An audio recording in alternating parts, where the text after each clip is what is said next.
Good afternoon, everybody, on the Nat Geo Facebook Live page. We are bringing you a leopard sighting live from the Great Kruger National Park in the northeast corner of South Africa. My name is James Henry via Amazon's camera, and for the next 10 minutes we're going to be spending time with this spectacular female leopard fast approaching her 13th birthday. She's left her two cubs down behind us. We've seen them earlier today. My friend Tristan is out scouring the landscape, probably for more elephants, and we're going to sit with this elephant at that's not an elephant, is it? It's a leopard. We're going to sit with the leopard for the next 10 minutes.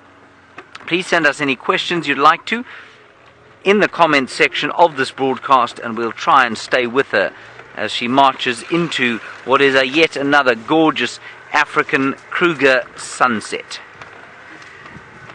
Now, Safari Live, I'm just going to move a little bit quickly so we can maybe get her having a drink here.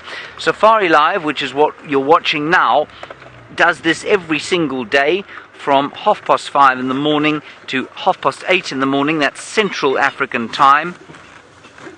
And then again in the evenings from 4 o'clock to 7 o'clock.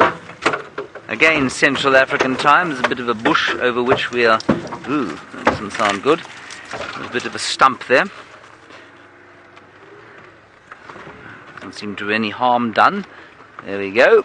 Beautiful leopard there having a drink. And Carol, you're wondering how old her cubs are. They're exactly a year old, Carol.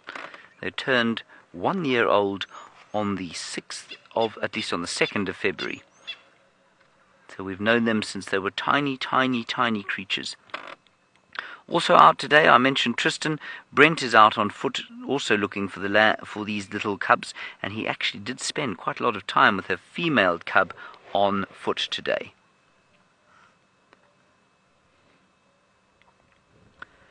Now, also to tell you, of course, that this leopard and her two cubs have starred over the course of our 8-week TV series. We've done 6 broadcasts on Sunday evenings, 11 o'clock Eastern Standard Time on Nat Geo Wild. We've done 6 of 8 broadcasts, and these leopards have been the stars of that show. She's been hunting. The two cubs have been playing and cavorting around, and it's been great fun watching them over the last 6 weeks. We've got 2 more to go. That's 11 o'clock Eastern Standard Time, Sunday evenings on Nat Geo Wild. And Karula was very happy, of course, on Sunday, because she, of course, is a New England Patriots fan, so she was very pleased with the result of the Super Bowl final there. Tristan, you say, what an astonishing creature. Is that what you said? Well, I think she's a pretty astonishing creature myself.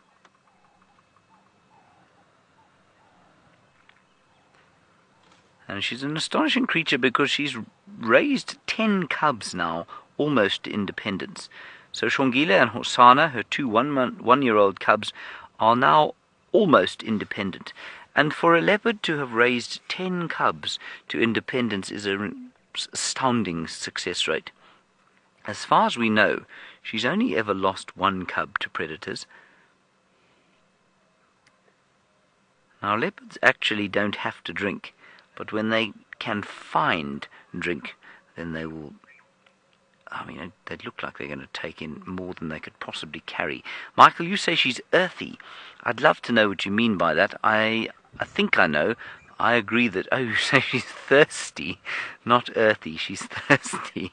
Yes, Michael, she's thirsty. It's quite hot today, about 31 degrees Celsius or so. That's about 82 degrees Fahrenheit, if I'm not mistaken. No, it's not. It's more than that. It's about 89 degrees Fahrenheit. And she's quite skinny. She's looking like she's hunting. She has been sort of stalking and hunting and marking her territory all afternoon. And you will hear that leopards are nocturnal. Well, clearly it's not night time yet, and this leopard ain't moving around in the night. She's moving around in the day, and I think they do a lot more action, a lot more hunting during the daytime when there is pressure from hyenas and lions. And of course hyenas and lions abound in this area, and so I think that's why she's hunting and marking her territory during the day, so that at night she can keep a low profile and stay away from trouble. Now, I say she's hungry because you can see there her belly is not full, and it's a bit sunken around where her leg joins the front of her body. She's in prime condition. But when a cat like this is hungry, that's what they look like.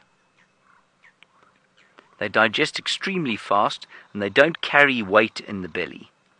And I think she's just rather enjoying the coolth of the lovely green, moist grass there. She waits for things to cool down a bit. She did stalk a nyala earlier. She stalked some impala. But of course, it's not possible or it's very difficult in light like this for her to stalk impala and nyala because they spotted her. So now she's going to just rest a bit here. Michael, you say how far away are we? I'm going to guess at about 12 meters. What do you say, Vim? Vim's camera will tell him. 14 meters away. And you can multiply that by 3.25 if you want to get it in feet. I'll try and do that for you. 28, 42, about 48 feet from her. Now, Jasmine, you're wondering which animals are hunted in the night by Karula the leopard. Jasmine, often impala, duiker, steenbok, bushbuck, nyala. Those are the sort of small to medium-sized antelope that we get here, and that's what she'll try and hunt. She'll take scrub hares, though, which are a little like rabbit creatures that we get here. She'll take other predators sometimes, civets, white-tailed mongoose, sometimes even smaller mongoose than that. A leopard has what we call a very catholic diet. She'll eat just about anything as long as it's made of meat. She's not beyond scavenging. She'll happily eat rotting meat from another animal's kill. And if we look just above her, there's a Birchall starling that's come to find out what on earth that predator wants near his waterhole. Debbie, you're coming here in June and you say are animals as active in the winter months. Debbie, absolutely. The winter months are a really good time to be here as this leopard goes completely flat. I always say I don't think there is a best time of year to come, but I'll tell you some of the advantages of June. June is cooler. I mean, it's quite cold, so bring a decent-sized jersey or jacket. In the mornings when you go on safari, you're going to be chilly. It'll drop down to about 4 degrees Celsius here, and I cannot for the life of me remember what that is in Fahrenheit. It's about 45 or so, so it's quite chilly when you're on the open Land Rover. Daytime temperatures go up to a very balmy 23, 24 degrees Celsius or so, so well into the 70s in Fahrenheit. And because of the cooler temperatures, animals do move around a lot more in the day. The vegetation isn't quite as green as this.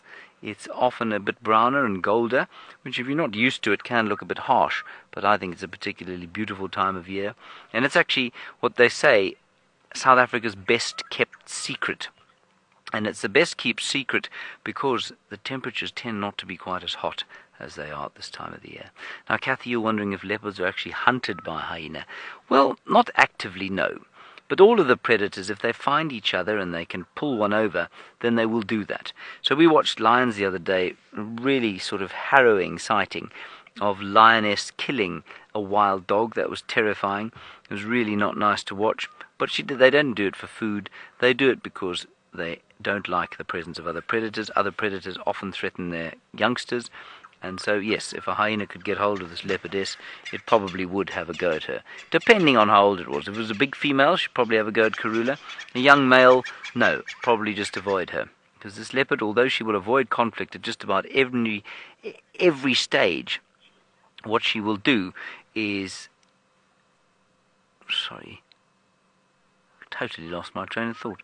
Oh yes, what she will do is fight if she's cornered. So she will try and avoid conflict at every available opportunity. If she's cornered, she'll be ferocious. Right, this is very exciting news.